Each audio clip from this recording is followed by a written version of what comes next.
মাননীয় প্রধান উপদেষ্টার কার্যালয়ের যে অ্যাডমিন মহাপরিচালক তিনি আমাদের সাথে কথা বলেছেন এবং আমরা আমাদের যে পে স্কেলের দাবি সেই দাবিটা আমাদের দাবির যে কথাগুলি সেগুলি আমাদের শীর্ষ নেতারা সেই মহাপরিচালক মহোদয়ের কাছে উপস্থাপন করেছেন। খুব চমৎকারভাবেই আমাদের দাবির কথাগুলি উপস্থাপন করা হয়েছে এবং বলা হয়েছে যে আগামী 15ই ডিসেম্বরের মধ্যে আমাদের পে স্কেলের গেজেট প্রকাশ করতে হবে এবং তা না হলে 17ই ডিসেম্বর আমাদের কিন্তু কর্মসূচি আসবে, সেখান থেকে আমরা পিছু পা হতে পারবো না। এবং মহাপরিচালক মহোদয় তিনি আশ্বাস দিয়েছেন যে আপনাদের দাবির কথাগুলি আমরা উচ্চ মহলে এবং প্রধান উপদেষ্টা মহোদয়ের কাছে তুলে ধরার চেষ্টা করব এবং তাদের কাছে আপনাদের এই বার্তা আমরা পৌঁছে দেব। তো আশা করি আলহামদুলিল্লাহ যে নিশ্চয়ই ভালো কিছু হবে বলে আমরা প্রত্যাশা করি, কারণ লক্ষ লক্ষ কর্মচারী আল্লাহর কাছে দোয়া করছে যে আল্লাহ আমাদের এই কষ্টের দিন শেষ করো। লক্ষ লক্ষ মানুষ আল্লাহর কাছে রহমত চাচ্ছে, দোয়া করছে। তো এত মানুষের দোয়া তো আসলে বৃথা যেতে পারে না, তাই না? এবং আপনারা আজকে আরও কয়েকটা নিউজে যেটা প্রচার করেছে যে গোয়েন্দা সংস্থা যারা আছেন তারাও কিন্তু এই দ্রুত পে স্কেলের সমাধান করার জন্য পরামর্শ দিয়েছেন, সেজন্য গোয়েন্দা সংস্থাকেও আমরা আন্তরিকভাবে ধন্যবাদ জানাই। তো আমরা যারা এই পে স্কেল নিয়ে আমরা আশাবাদী, আমি সবাইকে বলবো আপনারা সবাই আরও বেশি ঐক্যবদ্ধ হন, সবাই আরও বেশি ঐক্যবদ্ধ হতে হবে। দাবি বাস্তবায়ন না হওয়ার আগ পর্যন্ত সবাইকে এই দাবিগুলি আরও বেশি জোরালো করতে হবে, সবাইকে এখন আরও সজাগ থাকতে হবে। মানে এখন হচ্ছে কি পিক আওয়ার সময়, এই সময়টায় আরও সবাইকে আরও বেশি ঐক্যবদ্ধ থাকতে হবে, বেশি বেশি আমাদের এই দাবির কথাগুলি তুলে ধরতে হবে এবং প্রচার করতে হবে। এবং আমাদের পরবর্তী করণীয় নিয়ে দাবি আদায় ঐক্য পরিষদের পক্ষ থেকে আগামী শুক্রবার মানে 12 তারিখ বিকেল 5টায় আবার সভার আহ্বান করা হয়েছে। সেখানে আমরা যারা বিভিন্ন সংগঠন আছি, অঙ্গ সংগঠন আছে, সেখানে সবাইকে আহ্বান করা হয়েছে যে আমাদের এই যে মহাসমাবেশের পরবর্তী যে আন্দোলন কর্মসূচিগুলি সেগুলি নিয়ে আমাদের কি করা যায় এবং 15 তারিখের মধ্যে যদি আমাদের পজিটিভ কোনো রেজাল্ট না আসে এবং গেজেট প্রকাশ না হয়, সেক্ষেত্রে 17 তারিখ সংবাদ সম্মেলনের মাধ্যমে কর্মসূচি ঘোষণা করার কথা বলা হয়েছে। সেইগুলি আসলে কিভাবে বাস্তবায়িত হবে এই বিষয়গুলি নিয়েই আগামী শুক্রবারে দাবি আদায় ঐক্য পরিষদের পক্ষ থেকে সবার আহ্বান করা হয়েছে এবং সেখান থেকে যে কর্মসূচি আসুক আপনারা সেটা সফলভাবে পালন করবেন। এবং আমরা আশাবাদী যে আমাদের এই পে স্কেলের দাবি শুধু আমাদের নয়, শুধু কর্মচারীদের নয়, সকল সরকারি কর্মকর্তা কর্মচারী, police, army, RAB, BDB, BGB, সেনাবাহিনী, নৌবাহিনী, আমলা, মন্ত্রী, সচিব, সবাই এই দাবিটা ভোগ করবেন। এই দাবিটা যদি বাস্তবায়ন হয় তাহলে সবাই কিন্তু এই দাবিটা ভোগ করবেন। আজকে দেখেন যে আমরা সবসময় বলি যে আমাদের দেশে যারা ডিফেন্সে চাকরি করে সেই ডিফেন্সে তাদের চাকরি শুরু হয় 17তম গ্রেড থেকে, অর্থাৎ 9,000 টাকা থেকে।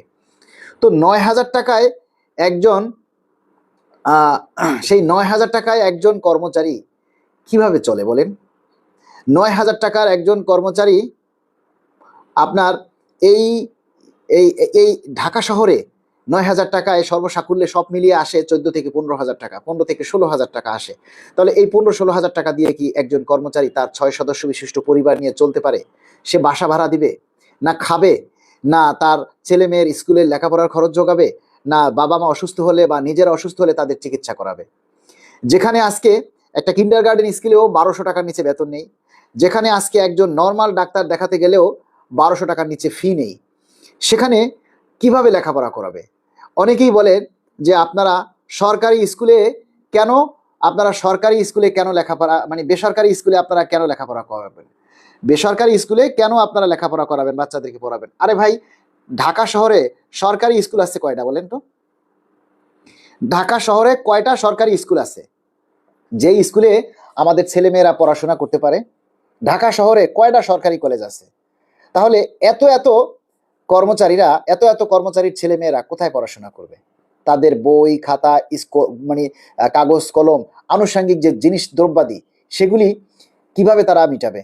আপনারা জানেন যে এই কয়েকদিনে 1 কেজি পেঁয়াজের দাম 160 টাকা এবং সয়াবিন তেল মনে হয় 200 টাকার উপরে।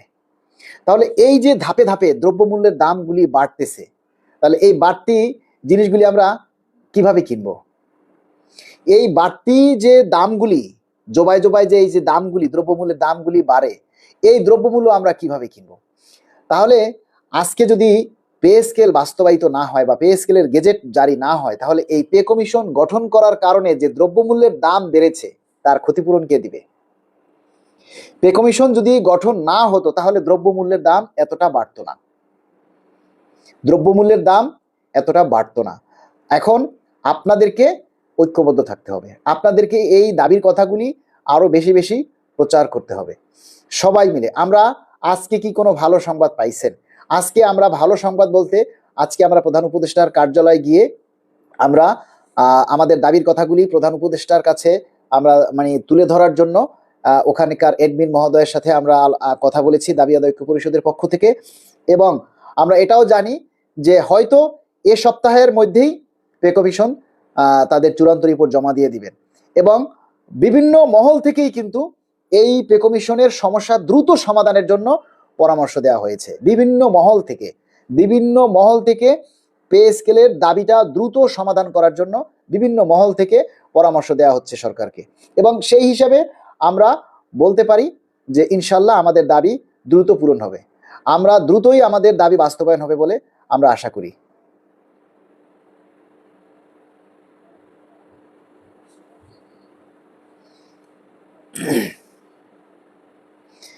দেয়ান মোহাম্মদ মোশাররফ হোসেন বলেছেন, ভাই আপনি বিশ্বাস করেন একজন পুলিশের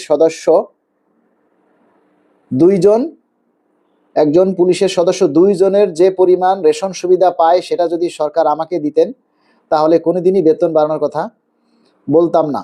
আপনার মনে হয় এখানে জানার কিছুটা ভুল আছে মোশাররফ ভাই। পুলিশরা যে এখন যে রেশন পায়, যে রেশনটা আসলে তারা পায়, সেই রেশনটা আসলে ওই রকমের চোখে লাগার মতো নয়, ঠিক আছে? আর রেশন পেলেও একজন পুলিশ তারা যে ডিউটিটা করে, যে সময়টা তারা ব্যয় করে, সেটা বা একজন ডিফেন্সের সদস্য যে পরিমাণ তারা রাস্তায় থেকে দাঁড়িয়ে থেকে যে পরিমাণ ডিউটি তারা করে, তাদের জন্য কিন্তু বসার কোনো চেয়ার নেই। তারা যে এক জায়গায় বসে বিশ্রাম করবে বা এক জায়গায় বসে তারা যে আরাম করবে, আমরা যেমন চেয়ারে বসে অফিস করি, চেয়ারে বসে কাজ করি, ওনারা কিন্তু সেই সুযোগটা পান না।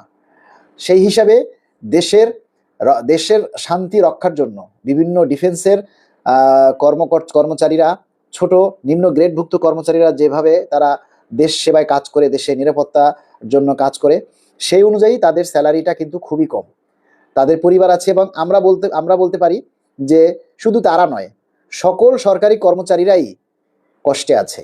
এটা বলার কোনো সুযোগ নেই যে না কেউ ভালো আছে। সবাই কিন্তু এই দাবিগুলি বাস্তবায়নের জন্য, আর সবাই আমাদের কষ্টে আছে, সবাই কিন্তু পরিবার নিয়ে অসম্ভব কষ্টে আছে। কারণ বাজার ব্যবস্থা সবার জন্য একই, সবার জন্যই বাজার ব্যবস্থা একই। আমরা আশা করি এবং আমরা মাননীয় প্রধান উপদেষ্টার কাছে আমরা প্রার্থনা করি সবাই যার যার জায়গা থেকে এই পোস্টগুলি করবেন, যে তফসিল ঘোষণার আগে যেন আমরা একটা সুস্পষ্ট ঘোষণা পাই। তফসিল ঘোষণার আগেই, তফসিল ঘোষণা হলেই যে দাবি করা যাবে না বা সকল কার্যক্রম স্থগিত হয়ে যাবে, এটা আসলে সঠিক কথা নয়। পে স্কেল বাস্তবায়ন করার জন্য পে কমিশন গঠন করা হয়েছে, আর নির্বাচন পরিচালনা করার জন্য নির্বাচন কমিশন গঠন করা হয়েছে। দুটা কমিশনই কিন্তু আলাদা। নির্বাচন কমিশন নির্বাচনের কাজ পরিচালনা করবে, আর পে কমিশন পে স্কেলের কাজ পরিচালনা করবে। পে কমিশন যখন তাদের সকল কাজ চূড়ান্ত করে রিপোর্ট জমা দিবে, তারপর কিন্তু আর সরকারের তেমন কোনো কাজ নেই। সরকার জাস্ট সেটা দেখে তারা গেজেট প্রকাশ করে দিবে।